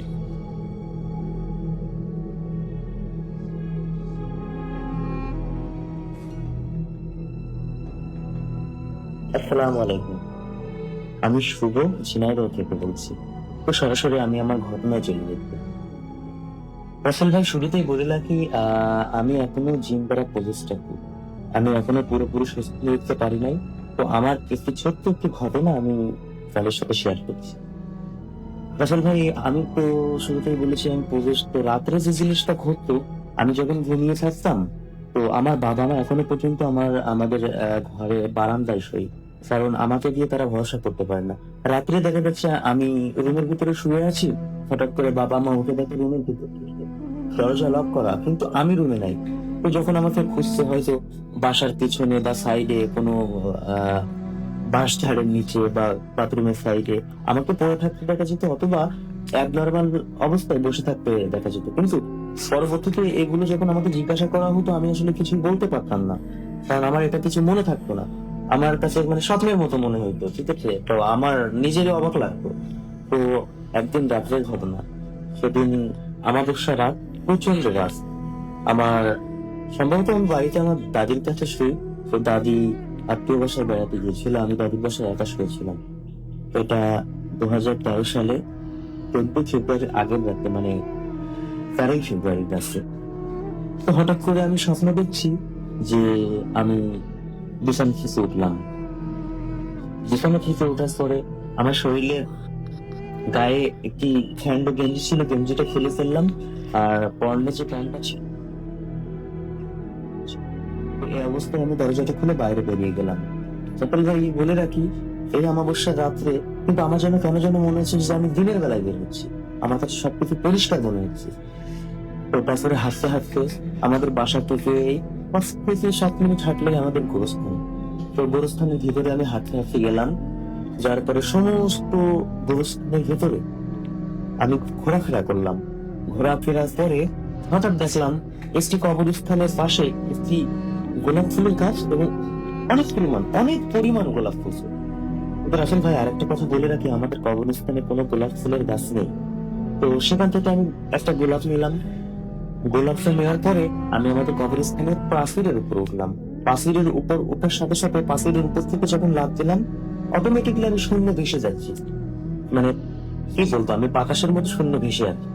এইভাবে ভাসতে ভাসতে ভাসতে ভাসতে ভাসতে ভাসতে আমি যখন ভাসছি, তখন আমার নিচে আমি দেখতেছি অনেক সাপ এবং হিংস্র জন্তু আমাকে আক্রমণ করার জন্য নিচের থেকে লাভ দিচ্ছে, কিন্তু আমাকে ছুঁতে পারছে না। আমি ভাসতে ভাসতে ঠিক আমাদের বাড়ির সামনে যেয়ে গেলাম। তারপরে গোলাপ ফুলটা নিয়ে আমি আমার দাদির রুমের ভিতরে ঢুকে গোলাপ ফুলটা আমার একটা ডায়েরির পাতার ভিতরে রেখে আমি ওভাবে ঘুমিয়ে পড়লাম। আসলে ভাই, আমি যখন সকালে ঘুম থেকে উঠি তখন আমার প্রচন্ড পরিমাণ শরীর ব্যথা।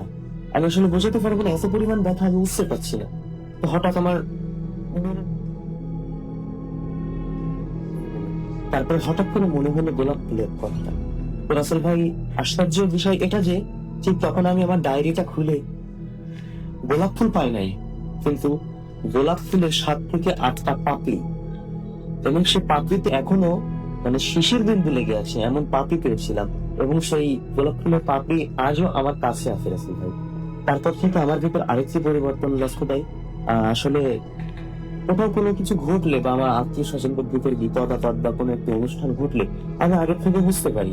আরেকটা রাসেল ভাই, আমি যখন গাড়িতে চলাফেরা করি রোডে, হাইওয়েতে, তখন কখনো যদি গাড়িতে বসে আমার মনের ভিতরে এমন হয় যে গাড়িটা আজকে অ্যাক্সিডেন্ট করবে, তো রাসেল ভাই আসলে অ্যাক্সিডেন্ট করবে। আমার লাইফে এমন 3 দিন ঘটেছে যেদিন আমি গাড়িতে বসেছি এবং ভাবছি যে অ্যাক্সিডেন্ট করবে, সেদিন গাড়িটা অ্যাক্সিডেন্ট করবে। পরপর আমার লাইফে 3 দিন এমন ঘটছে। ধন্যবাদ সবাই। Mood FM. The night comes alive in climbing forth.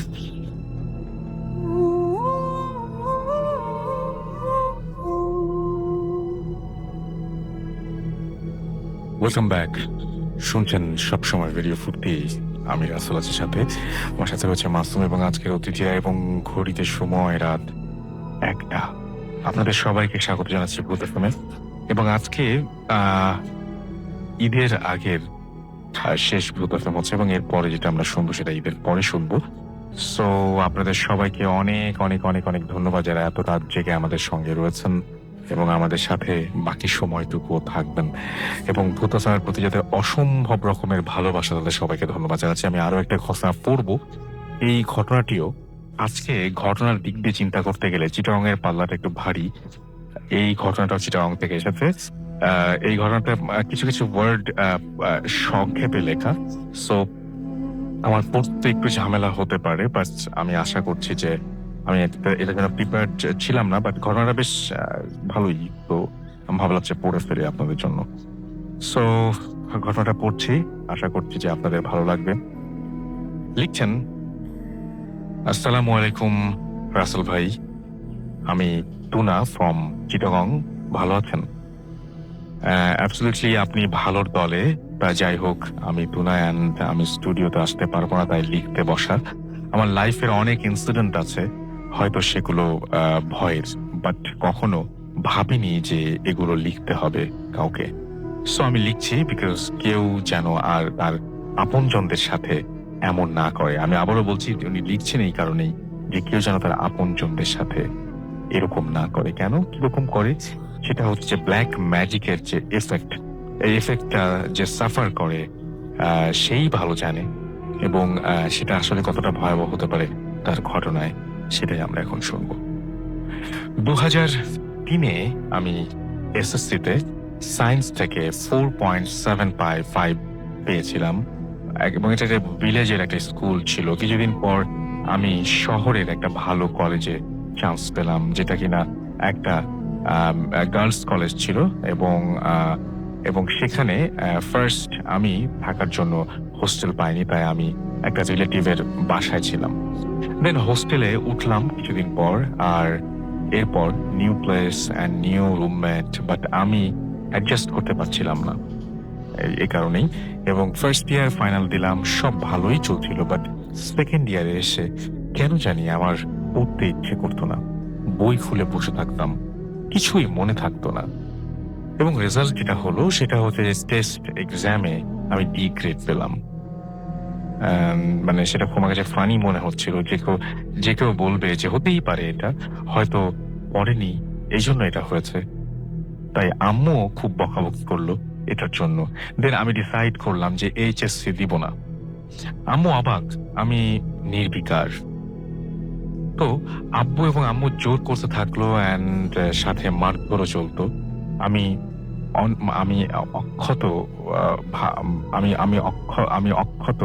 অকথ্য ভাষায় আমি অকথ্য ভাষায় সবসময় গালাগালি করতাম।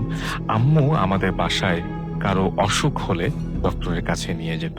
তাই আম্মু আমাকে একজন চিটাগং মেডিকেল কলেজের মেন্টাল মানসিক রোগের চিকিৎসক আর কি, তার কাছে নিয়ে গেলেন। আমি নামটা না হয় বললামই না, বাট তিনি বললেন যে কিছুই হয়নি। বাট আমি জানি যে আমার ভেতরে কি চলছে। আমার থেকে আমার খেতে ভালো লাগতো, অ্যান্ড আমার প্রিয় আমার প্রিয় আব্বু আম্মুকে আমার সহ্য হতো না। আমার খেতে ভালো লাগতো না, খেতে ভালো লাগতো, তারপরে ভালো লাগতো, তারপরে একটা সো বুঝতে আসলে খুব সমস্যা হচ্ছে। যাই হোক, আমার খেতে ভালো লাগতো না, অ্যান্ড আমার প্রিয় আব্বু আম্মুকে আমার সহ্য হতো না।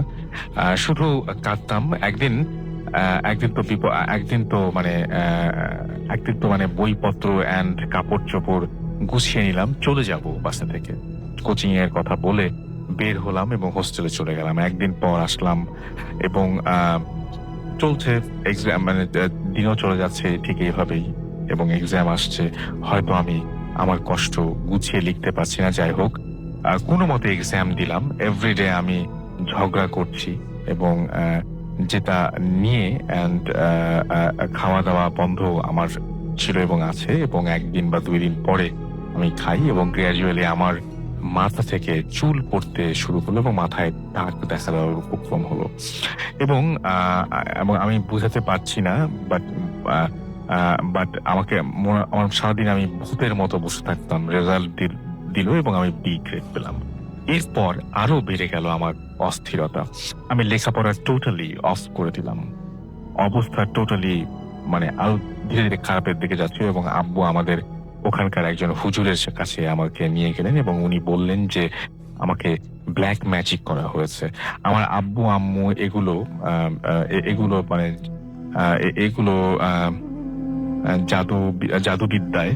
জাদুবিদ্যায় কোনোই বিলিভ করতেন না, এবং আগেই বলেছি তারা আমাকে মেন্টাল পেশেন্ট মনে করতেন এবং একজন মেন্টাল ডক্টরও সেই কারণে দেখানো হয়েছিল। বাট তিনিও কিন্তু আমাকে ভালোই বলেছিলেন, যদিও এগুলো আমাকে জানানো হয়েছিল আরো অনেক পরে।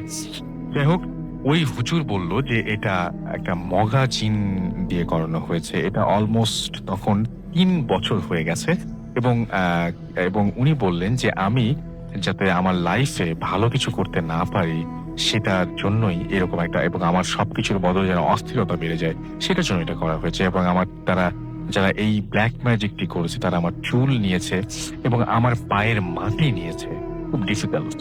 আমার খাবারের উচ্ছিষ্ট নিয়েছে। আব্বু বিলিভ করলো, বাট আরো একজন হুজুরকে দেখালো, সেম কথাই সেই হুজুরটিও বললো, এবং আব্বু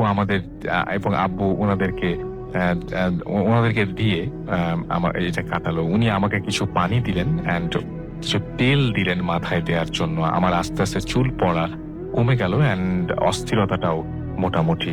বাট কারা রেসপন্সিবল সেটা উনি বললেন না। হুজুররা নাম বলেন না, বিকজ এটা মানা আছে ওনাদের। এখন আমি বুঝতে পারছি যে আমার তখন আর মানে 100%-এর মধ্যে 20% ছিল হচ্ছে ভালোটা। পাবলিক ইউনিভার্সিটিতে আব্বু ফর্ম তুললো, বাট বাট আমাকে নিতে পারলো না। আমি পড়বই না। ফর্ম তুললো, বাট আমাকে নিতে পারলো না, আমি পড়বই না। টাইম ছিল চলে যাচ্ছিল এবং ভর্তি না পেরে আব্বু অনার্সের ফর্ম নিল আমাকে না বলেই একটা প্রাইভেট ইউনিভার্সিটি থেকে। আমি যোগ্য ছিলাম, যদিও ওই পাবলিক ইউনিভার্সিটিতে হয়তো ভর্তি পরীক্ষা দিয়ে আমি চান্স পেয়ে যেতাম। কিছুদিন পর আমার ক্লাস স্টার্ট হলো। আমাকে যেভাবে ঠিক মানে পড়াশোনা যেভাবে চলে ঠিক সেভাবে আব্বু আমাকে নিয়ে গেল এবং চলছিল সবকিছু। খুবই স্পেলিং এর ঝামেলা। আমি খুবই সরি যে আমার বারবার করে আটকে যাচ্ছে। আমি এটা জানতাম না, এবং 3 মাস পরে আমি বললাম যে আমি পারবো না, আমি প্রাইভেটেও পড়তে পারবো না। আম্মুকে দিয়ে বলালাম এবং আমি ওনার কাছে আমাকে নিয়ে যেতে চাইলেন, বাট আমি যাইনি। আম্মু অনেক বলে আমাকে ওনার কাছে নিয়ে যেতে চাইলেন, কোনো একজনের কাছে, এবং আমি যাইনি। ট্রুলি আমাকে বাইরে থেকে দেখে সবাই এটা বুঝতে পারতো না। যাই হোক, আমি আর বাকিটুকু না পড়ে আমি বরং বলে দিই, উঠতে খুবই অসুবিধা হচ্ছে যে ধীরে ধীরে তারা আরো চিকিৎসা করলেন, এবং একটা সময়ে তিনি আর একজনের কাছে গেলেন যিনি তার সমস্ত ব্যাপারটা ধরতে পারলেন, এবং তিনি বললেন যে সব মানে হুজুর যারা আছেন তারা বলে যে রিলেটিভদের মধ্যেই কেউ এটা করেছে, এবং এটা রিলেটিভদের মধ্যে কিভাবে করেছে সেটা তারা পরে উদ্ধার করতে পেরেছেন। সেই ঘটনাটা বেশ ভালো ছিল, বাট আমি দেখতে পাচ্ছি যে এটা পড়াটা খুব, আমি রিয়েলি সরি। বাট আমি একটা জিনিস যে জন্য এটা পড়লাম সেটা হচ্ছে যে আসলে ব্ল্যাক ম্যাজিক এমন একটা জিনিস যে জিনিসটা নিয়ে আসলে এরকম ভয়ঙ্কর একটা জিনিস নিয়ে ট্রাই করা উচিত না।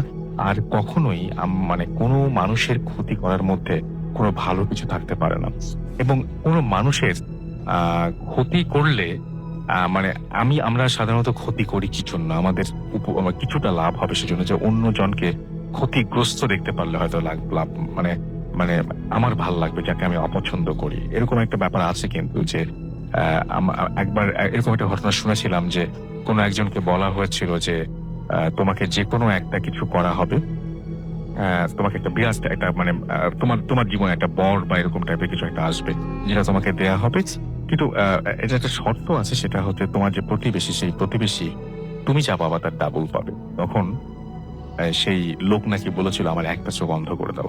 তো এই যে আক্রোশ, এই যে মানুষের প্রতি মানুষের এই যে ছোটখাটো ব্যাপার থেকে ধীরে ধীরে ঘনিয়ে ওঠা, এই যে ক্রোধ, রাগ, এই সমস্ত ধীরে ধীরে যে এইদিকে চলে যায়। ব্ল্যাক ম্যাজিক নিয়ে আমরা যতবার কথা বলছি, লাস্ট উইকেও অনেকে এসেছিলেন এবং তারাও বলেছেন, এবং এটা খুব ভয়ঙ্কর একটা জিনিস। আমার মনে হয় যে এটা নিয়ে ট্রাই করা উচিত, আপনি বিশ্বাস করলেও ট্রাই করা উচিত না, বিশ্বাস না করলেও ট্রাই করা উচিত না। যাই হোক, আমরা একটু SMS পড়ে আসি, এবং আমাদের এখানে বেশ অনেকে SMS করেছেন। পাপড়ি এবং ফুয়াদ আমাদের ভূতের গলি থেকে SMS করেছেন, তারা সবাই মিলে শুনছেন এবং তিনি বলছেন ঘটনাগুলো দারুণ, কিন্তু আমি জাস্ট পড়তে পারলাম না, আমি সরি সেজন্য। আমাদেরকে মেহাল আহমেদ SMS করেছেন এবং তিনিও স্টোরিগুলোর প্রশংসা করেছেন। অর্চি আমাদের ঢাকা থেকে SMS করেছেন, পানি আমাদের SMS করেছেন জুয়েল, এছাড়াও সুমনা আমাদের SMS করেছেন অনামিকা ফরিদপুর থেকে, এছাড়াও আমাদের এখানে SMS করেছেন ফিজু, আরিফ এবং তার ওয়াইফ রুম্পা আমাদেরকে হবিগঞ্জ থেকে SMS করেছেন, নাহিদ আমাদের সাথে আছেন এবং মেহেদি হাসান আমাদের সাথে আছেন, আমাদের সাথে রয়েছেন রিমা ময়মনসিংহ থেকে, এছাড়া আমাদের সাথে রয়েছেন রাব্বি, আমাদের সাথে রয়েছেন দেখতে পাচ্ছি, এছাড়াও আমাদের সাথে আরিফ, এছাড়া আমাদের সাথে রয়েছেন দেখতে পাচ্ছি মান্না, ঈদ মোবারক জানাচ্ছেন অগ্রিম, যারা আমাদের সাথে রয়েছেন মিরপুর থেকে, এবং আমাদের সাথে রয়েছেন দেখতে পাচ্ছি জুয়েল সহ আরো অনেকে। আমরা চলে যাবো আবারও আমাদের পরবর্তী অতিথির কাছে। আপনার নামটা প্লিজ একটু বলবেন, আপনি কোথা থেকে এসেছেন যদি আমাদের বলতেন। থ্যাংক ইউ রাসেল ভাই, আমি শান এসেছি ঢাকা থেকে। জি, শুনি আপনার ঘটনা। এখন আমি যে ইনসিডেন্টটা শেয়ার করব, এটা বেসিক্যালি আমার ফ্রেন্ড আরিফের কাছ থেকে শোনা। তার আগে আমি একটু ভূমিকা বলে নেই, সেটা হচ্ছে যে আপনারা জানি না কেউ বিশ্বাস করেন না কিনা, কিন্তু অনেকবার এটা নিয়ে আলোচনা হয়েছে যে মৃত মানুষ ফিরে আসে। আমি আপনাকে জিজ্ঞেস করি যে আপনার কি মনে হয় যে মৃত মানুষ আসলে সামনে ফিরে আসতে পারে? যদি আপনি এরকম একটা ঘটনা বলবেন, তারপরে আমি বলছি যে আপনার নিজের কি মনে হয়। আমার মনে হয় খুব ক্লোজ কেউ থাকলে, যেমন আমার যদি খুব ক্লোজ কেউ থাকে, সে মারা যাওয়ার পর আমার মনে হয় তাকে সামনাসামনি দেখা সম্ভব। আপনার এটা মনে হয়? হ্যাঁ, আমার মনে হয়। এখন শুধু ক্লোজ কেউ না, আবার যদি এখন আমি যে ইনসিডেন্টটা শেয়ার করবো, এটা কিন্তু ক্লোজ কেউ ছিল না স্যার, বাট তারপর সে সামনাসামনি। আমরা ইনসিডেন্টটা শুনে তারপর আমরা আলোচনা করি। জি প্লিজ বলেন। আরিফের সাথে, আরিফ আমার ফ্রেন্ড, ও আমার কাছে এটা শেয়ার করেছিল এবং ওর সাথেই ঘটে যায় এই ঘটনাটি। এটা ঘটে 2004 সালে। আচ্ছা। তো ওরা কামারপাড়ায় বাড়ি করে, ঢাকার পাশে উত্তরের দিকে কামারপাড়া। তো এখন যতটা কামারপাড়া উন্নত, তখন ততটা উন্নত ছিল না। আচ্ছা। তো একবার ওরা যখন বাড়ি করার পরে থাকা শুরু করলো। তো একদিন এলাকার একটা ছেলের সাথে, ওর চেয়ে বয়সে 2 বছর ছোট হবে, ছোট ছোট কথা কাটাকাটি নিয়ে তর্কাতর্কি করতে করতে একটা পর্যায়ে ঝগড়া হয়ে যায়। একটা পর্যায়ে যেটা করে ওই ছেলেটা, আরিফ আমার ফ্রেন্ডকে থাপ্পড় মেরে বসে। আচ্ছা। তো রিপ্লাইতে আরিফ ওকে কিছু মারধর করে, এবং পরে যেটা হয়, এলাকায় একটা সালিশ বা বিচার ধরনের কিছু হয়, এবং বিচারে ওই ছোট ছেলেটাকে দোষী বলা হয়। ওর বাবা মা ওকে মারধর করে। আনফরচুনেটলি যে কোনো কারণেই হোক, সেদিন রাতে সে ছেলেটি সুইসাইড করে। আচ্ছা। তো এর 1 মাস পরের ঘটনা। এর মধ্যে আরিফ ওই ছেলেটা সুইসাইড করার জন্য নিজেকে অনেকটা দায়ী মনে করছিল, হয়তো আমার সাথে এই ধরনের ঘটে যাওয়ার কারণেই হয়তো ওই সুইসাইডটা করলো।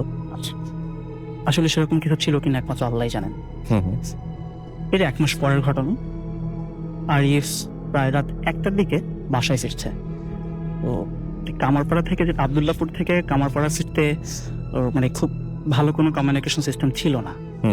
তো ওর অনেকখানি হাঁটতে হবে, প্রায় 40 মিনিটের মতো হাঁটতে হবে। আচ্ছা হাঁটছে, যেহেতু বৃষ্টি হচ্ছে সেদিন রাতে।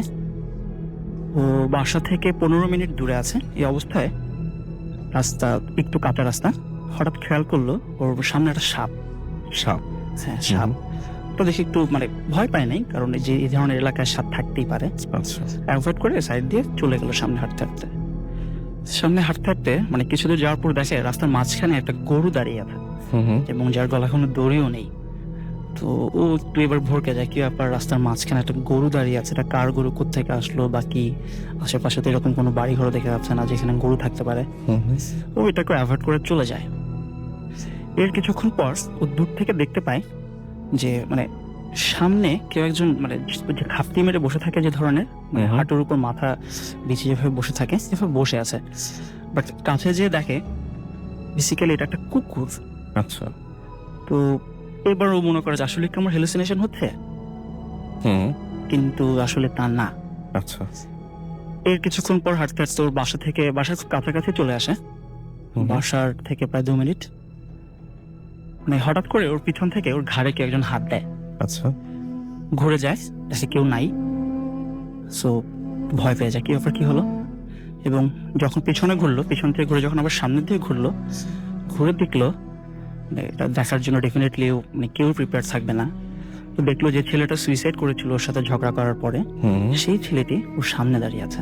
আচ্ছা এবং ও যেভাবে মানে ছেলেটি সুইসাইড করেছিল গলায় দড়ি দিয়ে, ও যখন ওর লাশ দেখতে গিয়েছিল গলায় দড়ি দিয়ে অবস্থায় ছেলেটার চেহারা যেরকম সব মনে ছিল। হ্যাঁ, মনে ছিল, 1 মাস আগের ঘটনা। ওর তো মনে থাকারই কথা, যেহেতু ওর সাথে ঝগড়া হয়েছিল। সেম চেহারাটা নিয়ে ছেলেটি ওর সামনে দাঁড়িয়ে আছে, একদম অবিকল সেভাবে। হ্যাঁ, এবং যে স্পর্শটা পেয়েছে সেটা একদম মানুষের হাতের মতোই স্পর্শ। হ্যাঁ, মানুষের হাতের মতো স্পর্শ। বাট ও বলেছে টাচটা ওর কাছে খুব ঠান্ডা লেগেছে। ঠান্ডা? হ্যাঁ, ঠান্ডা টাচ ছিল। আচ্ছা। তো ছেলেটা মানে সামনে দাঁড়িয়ে আছে, জিহ্বা বের করা, চোখ তো উল্টানো, বিকট চেহারা। এটা দেখে একটা চিৎকার দেয়, পেইন্ট হয়ে যায় সাথে সাথে। তো ওর বাসা থেকে, মানে ও তখন সেলফোন ইউজ করতো না, ওর বাসা থেকে ওর জন্য ওয়েট করছে কখন বাসায় ফিরবে। তো বাসার মানুষ বের হয়ে আসে খুঁজতে খুঁজতে, দেখে রাস্তায়, বাসা একটু সামনে, রাস্তায় পড়ে আছে। আচ্ছা। এরপরে ওকে ধরে নিয়ে যায়, বাসায় নিয়ে যায়। পরদিন সকালে যখন ও মানে নর্মাল হয়, তখন সবাইকে এগুলি বলে, বাসার মানুষকে বলে। বাট বাসার মানুষ জিনিসটা কাউকে না বলে করে কি, এলাকার হুজুরকে, ওই এলাকার একজন হুজুর আছে, মসজিদের হুজুর, উনি অনেকদিন যাবত এই এলাকায় প্রায় 20-25 বছর যাবত, ওনাকে ব্যাপারটা শেয়ার করে। উনি বলে যে মানে হয়তো ওই যে ছেলেটা সুইসাইড করেছিল, নাম হচ্ছে জাকির। জাকির হয়তো মানে ওর উপর কোনো একটা ধরো ক্ষোভ বা এই ধরনের কিছু একটা ছিল, যার জন্য ওকে এই ধরনের ভয় দেখিয়েছে। এবং ওকে বলে যে তুমি একটা কাজ করবা, নেক্সট ফ্রাইডেতে জুম্মার নামাজের পরে ওর কবরের সামনে যেয়ে ওর কাছে একটু দোয়াদুরি করে কবরটা জিয়ারত করে একটু ক্ষমা এই ধরনের কিছু চেয়ে নেয়া। তো মানে আসলে কি ধরনের কোনো কিছু সম্ভব কিনা, কোনো মৃত ব্যক্তির সামনে চলে আসা, বাট এটা যে হ্যালুসিনেশন ছিল না, এটা কনফার্ম, এটা একদম 100% কনফার্ম না? শিওর। এবং কারণ ও টাচ পেয়েছে, এটা বড় কিছু না, ঘাড়ে টাচ পেয়েছে। আচ্ছা, কিছু কিন্তু কথা হয়নি দুজনের মধ্যে? কোনো কথা হয়নি। কোনো কথা হয়। পিছন ফিরে যখন আবার সামনের দিকে ফিরলো, ওর থেকে মাত্র 1 হাত দূরে দাঁড়িয়ে আছে। এবং ও মানে এটা তো আসলে ও নিজে তো যেহেতু আমার কাছে বলেছে, মানে ও সবচেয়ে ভালো বলতে পারতো, মানে এর চেয়ে ভয়ঙ্কর কোনো দৃশ্য হয় না। 1 মাস আগে ওর সাথে ঝগড়া হওয়া ছেলেটা সুইসাইড করে মারা যায়, এবং সেই মুহূর্তে সে ছেলেটা ওর সামনে ঠিক ওই অবস্থায় দাঁড়িয়ে আছে, এর চেয়ে ভয়ঙ্কর কোনো কিছু না। ট্রু। অনেক ধন্যবাদ আপনাকে। এবং আমরা মানে আপনি নিজে কি মনে করেন যে আপনার সামনে যদি হঠাৎ করে এই মুহূর্তে যারা শুনছেন আমাকে, তাদেরকে জিজ্ঞেস করছে যে আপনার সামনে যদি হঠাৎ করে এরকম একজন মানুষ এসে সামনে দাঁড়ায়, যে যাকে আপনি একসময় চিনতেন এবং যিনি এই পৃথিবীতে আর বাস করেন না, সেই মানুষটি যদি আপনার সামনে এসে দাঁড়ায় এবং আপনার সাথে কথা বলতে চায় বা কমিউনিকেট করতে চায় আপনার সাথে, মানে ব্যাপারটা কেমন? আসলে ব্যাপারটা ভয়ঙ্কর তো বটেই, ব্যাপারটা বেশ অস্বাভাবিক, এবং আমার মনে হয় না যে কেউ এই ব্যাপারটাতে রাজি হবেন। আপনাদের কেউ কিরকম আছেন যে খুবই পছন্দের কোনো মানুষও যদি আসেন সামনে এবং তিনি যদি এসে কথা বলতে চান, তাহলে আপনি কথা বলবেন? এটা হতে পারে আপনার প্রিয় মিউজিশিয়ান হতে পারেন, আপনার প্রিয় অ্যাক্টর হতে পারেন, আপনার যে কেউ। আমি যারা মিউজিক পছন্দ করেন তাদেরকে বলি যে কোনো মিউজিশিয়ানই হয়তো আপনার সামনে আসলো, আপনার সবসময় পাগল ছিলেন তার জন্য, তিনি এসে তার সাথে কমিউনিকেট করতে আপনি কি চাইবেন? মানে যেই হোক না কেন, বা খুব পরিচিত কেউ, বন্ধু, আমার মনে হয় না। আসলে মানুষ যখন এই জগৎ থেকে অন্য একটা জগতে চলে যায়, তখন সেই মানুষটা এই যে অতিক্রম করার একটা এই যে অতিক্রম করে আরেকটা জগতে চলে যাওয়া, তারপরে সেই মানুষটাকে সামনাসামনি দেখার ব্যাপারটা মনে হয় কেউ কল্পনা করতে পারে না। আমার তাই মনে হয় আপনারা নিশ্চয়ই সেটা অবশ্যই আমাদের জানাতে পারবেন। এবং আমি অনেকের কাছে শুনেছি আপনারা এমনিতে ইউটিউবে খোঁজ নিতে পারেন, দেখতে পারেন, আপনারা গুগল করে দেখতে পারেন, এবং আপনারা দেখলে দেখবেন যে অনেকেই এই ব্যাপারে অনেক মতামত দিয়েছেন। এটার উপরে অনেকেই মতামত দিয়েছেন, অনেকে এরকমও বলেছেন যে কম বয়সী মানুষ যখন মারা যান তাদের অস্তিত্ব নাকি বেশি টের পাওয়া যায়। আপনারা দেখতে পারেন, ইন্টারনেটে আপনারা দেখতে পারেন যে কম বয়সী মানুষ যখন মারা যায় তাদের অস্তিত্ব নাকি বেশি টের পাওয়া যায়। আবার যখন বেশি বয়স্ক মানুষ মারা যায় তাদের অস্তিত্ব নাকি কম টের পাওয়া যায়। যারা হুট করে মারা যান বা এরকম যে সুইসাইড করেন তাদের অস্তিত্ব নাকি প্রবলভাবে বা প্রখরভাবে পাওয়া যায়। আপনারা দেখতে পারেন এরকম নানান ধরনের মতামত রয়েছে। আমরা জানি না কোনটা সত্যি কোনটা মিথ্যা, তবে আমাদের এক এক ধরনের মানুষের এক এক ধরনের বিশ্বাস রয়েছে এবং সেই বিশ্বাস নিয়ে আমরা বেঁচে থাকি, এবং সেই বিশ্বাসের কারণেই আমরা ভয় পাই, সেই বিশ্বাসের কারণে আমরা নির্ভীক হয়ে উঠি, সেই বিশ্বাসের কারণেই আমরা কোনো জিনিসকে হয়তো এড়িয়ে চলতে পারি। যাই হোক, আমরা আবারও একটা ব্রেকে যাবো, তবে তার আগে বলি আমাদের যারা SMS করতে চান মোবাইলের মেসেজ অপশনে টাইপ করুন ফুর্তি FORTI ফুর্তি স্পেস দিয়ে লিখুন আপনার নাম, স্পেস দিয়ে আপনার মেসেজ পাঠিয়ে দিন 9840 নাম্বার। যারা আমাদের ইমেল করতে চান, আমাদের ইমেল অ্যাড্রেস হচ্ছে bhutasm@radiofurti.fm which is BHWTSM@radioforti.fm। আপনার নাম, ঠিকানা এবং ফোন নাম্বার সহ আপনার জীবনে ঘটে যাওয়া বা আপনার জানা সেরা ঘটনা লিখে পাঠিয়ে দিন আমাদের কাছে। ঘটনার শুরুতে অবশ্যই উল্লেখ করুন যে ঘটনাটা আপনি এখানে এসে নিজে শেয়ার করতে চান নাকি আপনি চান যে আপনার ঘটনা আমরা পড়ে শোনাই। যারা ফেসবুকে আমাদের পেজে যেতে চান তারা চলে যান www.facebook.com/bhutafm.ratel। চলে যাচ্ছে একটা ছোট্ট বিরতিতে এবং বিরতির পরে আবারও ফিরে আসবো। সেই পর্যন্ত আমাদের সঙ্গেই থাকবেন। Stay tuned to Radio Furti and don't stop.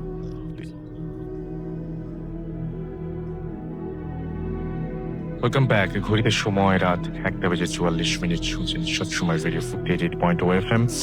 আমি রাস্তায় আছি, সাথে আমার সাথে রয়েছে মাসুম এবং আজকের অতিথিরা, এবং আপনাদের সবাইকে আরো একবার স্বাগত জানাচ্ছি। আমি দেখতে পাচ্ছি যে আমাদেরকে শরণ হোসেন লিখেছেন, রাসেল ভাই আমি এরকম ঘটনার সামনে পড়েছিলাম, অর্থাৎ ওই যে কোনো মানুষ যিনি মারা গেছেন কাছের বা দূরের, এবং তার সামনে আবার পড়ে যাওয়া, এবং তিনি কোনোদিনও ভুলতে পারবেন না। আমি কেস করছি যে আপনি ওইটার কথা বলছেন। আমাদের এছাড়াও দেখতে পাচ্ছি আমাদের এখানে মারুফ লিখেছেন ফেসবুকে, আমি খুব ভালো একটা ঘটনা পাঠিয়েছিলাম 1 বছর আগে, কিন্তু এতদিন সিলেক্ট হয়নি, হলে আমি স্টুডিওতে আসতাম। আপনার যদি ওই ঘটনা সিলেক্ট না হয়ে থাকে তাহলে আপনি আরেকটা ঘটনা পাঠিয়ে ফেলতে পারেন আমাদেরকে। রাইট।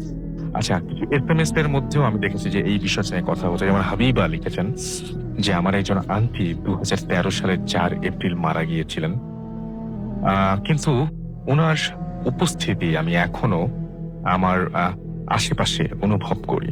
তিনি আমাকে খুব ভালোবাসতেন। বিন্দাস আমাদের লিখেছেন সুজন লিখছেন উত্তরা থেকে যে রাসেল ভাই এমন একটা ইমেল পড়লেন যে আমার কান্না ধরে রাখতে পারলাম না। I love you Bhut FM, I love you মা, I love you Bhut FM, and thanks to আমাদের সঙ্গে থাকার জন্য। আতশী আমাদের SMS করেছেন এবং খুব কাছের একজন যিনি বেঁচে আছেন কিনা তিনি জানেন না, মোস্ট প্রবাবলি তিনি আর নেই, বাট তার সাথে যদি আবার দেখা হতো তিনি খুশি হতেন। আমাদেরকে এছাড়া লিখছেন সাজ্জাদ যে আমার ভাইকে একবার দেখার জন্য আমি রাতের পর রাত কতবার আশেপাশে অনেক ঘোরাফেরা করেছি, বাট এখনো তার দেখা পাইনি। অনেকেই দেখতে চান মৃত আত্মীয় স্বজনদের, এটা আমি আগেও শুনেছি যে অনেকের এরকম ইচ্ছে থাকে যে আত্মীয় স্বজন পুরো পৃথিবী থেকে চলে গেছেন, তাদের সঙ্গে আরো একবার মুহূর্তের জন্য যদি দেখা হতো তাহলে হয়তো বেশ ভালোই হতো। আমাদেরকে ছাড়াও দেখতে পাচ্ছি যে আরো অনেকেই এখানে SMS করছেন। দেখতে পাচ্ছি রিপন আশুলিয়া থেকে আমাদের এখানে SMS করেছেন আমাদের এখানে সৈয়দ লাইল, আমাদের শাকিল SMS করেছেন আমাদের এখানে অর্চি, এছাড়াও রিয়াদ আমাদের এখানে SMS করেছেন, আসাদ চট্টগ্রাম থেকে SMS করেছেন, এবং আমাদেরকে বলছেন যে তার বন্ধু আজমাইন খানের সঙ্গে তিনি ভূত FM শুনছেন। যাই হোক, আমরা আমাদের যে অতিথি চিটাগং থেকে এসেছেন তার সঙ্গে আমরা একটু কথা বলি। আপনি তো অনেক কিছুই বললেন এবং আপনার আমাদের আসলে শেষ করারও সময় হয়ে গেছে। আপনার আর কিছু কি বলার ছিল, যে ওখানে আরো কিছু ভয়ঙ্কর কিছু দেখেছেন কিনা বা এরকম? হ্যাঁ রাসেল ভাই, শুভেচ্ছা আরেকবার। আমি চট্টগ্রাম বিশ্ববিদ্যালয়ের বিভিন্ন খণ্ড বিখণ্ড বিভিন্ন অলৌকিক কাহিনী শেয়ার করছিলাম। তো এখন আমি যে কাহিনীটি শেয়ার করব সেটা হচ্ছে চট্টগ্রাম বিশ্ববিদ্যালয়ে একটা স্বনামধন্য প্রসিদ্ধ ভবন। সঙ্গত কারণে আমি নাম উল্লেখ করছি না। জি, নাম না নাম- বলা বেটার। নাম- ইউনিভার্সিটি নাম না বললে আরো ভালো হতে চাক, আপনি নাম না বললে বেটার। আমি নাম বলছি না। জি। তো ওই ভবনটি যখন প্রতিষ্ঠিত করা হয় তখন এর মালিককে স্বপ্ন দেখানো হয়েছিল যে আপনি যদি একটি তাজা এবং সুন্দর ছেলে এটার জন্য বলি না দেন তাহলে হুম। আপনার বিল্ডিংটি খুব একটা স্থায়িত্বশীল হবে না কিংবা এটা কর্মক্ষম হবে না। আচ্ছা। তো সত্যি রাসেল ভাই ওই মানে মালিক যিনি এটা তৈরি করেছিলেন উনি হয়তো কাজটি করেননি কিংবা ওনার পক্ষে সম্ভব ছিল না। সেটা সম্ভব না হ্যাঁ, আসলে। সম্ভব না। তো আলটিমেটলি ওই বিল্ডিং এর মানে স্থায়িত্বটা খুব বেশি দিন হয়নি। হুম। বিল্ডিংটা কিন্তু ঠিকই টিকে আছে এবং সুন্দর, বাট ওখানে কোনো এক অজানা কারণে ওখানে হয়তো ক্লাস হয় না কিংবা মানুষ যায় না কিংবা যে কোনো প্রবলেমটা ওখানে ক্রিয়েট হয়। দেখা যাচ্ছে সবকিছুই ঠিক আছে কিন্তু ওটা সবসময় তালা মারা থাকে। তো এটা আমার কাছে এখন পর্যন্ত আসলে খুব একটা রহস্যময়, মানে কিন্তু ফাইন্ড আউট করা যায়নি কেন এমন পরিস্থিতি হচ্ছে। ওকে, সো আর কিছু? হ্যাঁ, অবশ্যই। আরেকটা আমি স্টোরি শেয়ার করতে চাচ্ছি, সেটা হচ্ছে চট্টগ্রাম বিশ্ববিদ্যালয়। শেয়ার করার সময় অবশ্য না। আচ্ছা, ছোট্ট করে শুনি। একটু ছোট্ট করে আমি বলে দিচ্ছি, সেটা হচ্ছে চট্টগ্রাম বিশ্ববিদ্যালয়ের এফরোমান হল বরাবর জি। অনেক বড় একটা ল্যাম্পপোস্ট ছিল জি। এবং ওখানে সবসময় ফ্লাড লাইট দেওয়া হতো। হুম। এবং আমি মসজিদের যে স্টোরিটা শেয়ার করেছিলাম অনেকটা তারই মতো। তো ওখানেও লাইট দিলে কোনো এক অজানা কারণে লাইটটি মানে দেওয়ার মাত্রই ফিউজ দেখা যাচ্ছে যে কোনো হলে গন্ডগোল, কোনো এক কারণে বিকালবেলা লাইটটা দিয়েছে সন্ধ্যার সময় আর জ্বলছে না এবং আচ্ছা, এত দ্রুত? এত দ্রুত। এবং ওই লাইট বরাবর এই প্রমাণ হলের মানে 333, 233, 133 এবং 433-এ পরপর 4 বছরে 4 জনের মানে ফাঁসি দেয়, 4 জন আচ্ছা, ছাত্র। আমরা এগুলো সব অবশ্য এত ডিটেল না জানলে ভালো হতো। আচ্ছা, anyways, and thank you very much আমাদের সাথে আপনাদের ঘটনা শেয়ার করার জন্য এবং কষ্ট করে চিটাগং থেকে এই পর্যন্ত এসে আপনার ঘটনা শেয়ার করার জন্য। অ্যান্ড আশা করছি যে ভাবি আপনাকে অনেক ধন্যবাদ, অনেক কষ্ট করলেন আমাদের জন্য এবং আপনাদের আবার ফিরে যাবেন কালকে চিটাগংয়ে খুব নিরাপদে আপনারা ফেরেন সেটাই আশা করব। অ্যান্ড ঘড়ির সময় রাত 1:50 আমাদের বিদায় নিতে হবে আসলে, এবং যাওয়ার আগে আপনাদের সবার জন্য থাকলো অগ্রিম ঈদের শুভেচ্ছা। যেখানেই যান না কেন ঈদের সময় আমরা সবাই যাই আপনজনের কাছে, ঘরে ফিরি আমরা, এবং আমার মনে হয় যে একটু নিরাপদে ফেরা উচিত এবং এই ব্যাপারে একটু আপনারা সতর্ক থাকবেন। আমার সেটা মনে হয় যে মানে আমরা যেরকম মনে করি না যে আমরা যে ভূতের সামনে শুনছি, ঠিক একইভাবে যেমন মানে আমরা দেখতে পাচ্ছি না কিন্তু ভয় আছে, ঠিক সেইভাবে আমরা দেখতে পাই না হয়তো কিন্তু সবসময় আমাদের চারপাশে বা আমাদের মাঝে আইন কিন্তু আছে। সুতরাং আইন কারণ ভুলে গেলে একেবারে চলবে না। সাবধানে আপনারা আপনাদের গন্তব্যে পৌঁছান। খুব চমৎকার ঈদ করে আবার ফিরে আসুন এবং ঈদের সিরিয়াসের সঙ্গে সঙ্গে আপনাদের সঙ্গে নিয়ে আসুন আপনাদের যেখানে যাচ্ছেন সেখানে যত বেশি শুনতে পারেন ঘটনা, সেই ঘটনাগুলো নিয়ে আসুন আমাদের জন্য এবং পাঠিয়ে দিন আমাদের কাছে। এবং সেই প্রত্যাশাতে থাকলাম, আশা করছি যে আপনাদের সাথে আবারও কথা হবে। এবং অবশ্যই অবশ্যই অবশ্যই অবশ্যই আমাদের ইমেল অ্যাড্রেসটা আপনারা ভুলবেন না। আমাদের ইমেল অ্যাড্রেস হচ্ছে bhutfm@radiofooty.fm, which is bhwtfm@radiofooty.fm। 22 তারিখে আবারও আপনাদের সাথে কথা হচ্ছে। সেই পর্যন্ত সবাই ভালো থাকবেন, সুস্থ থাকবেন, সুন্দর থাকবেন, মোস্ট ইম্পর্টেন্টলি ফুর্তি থাকবেন। আজকের মতো এখানে শেষ করছি, টাটা।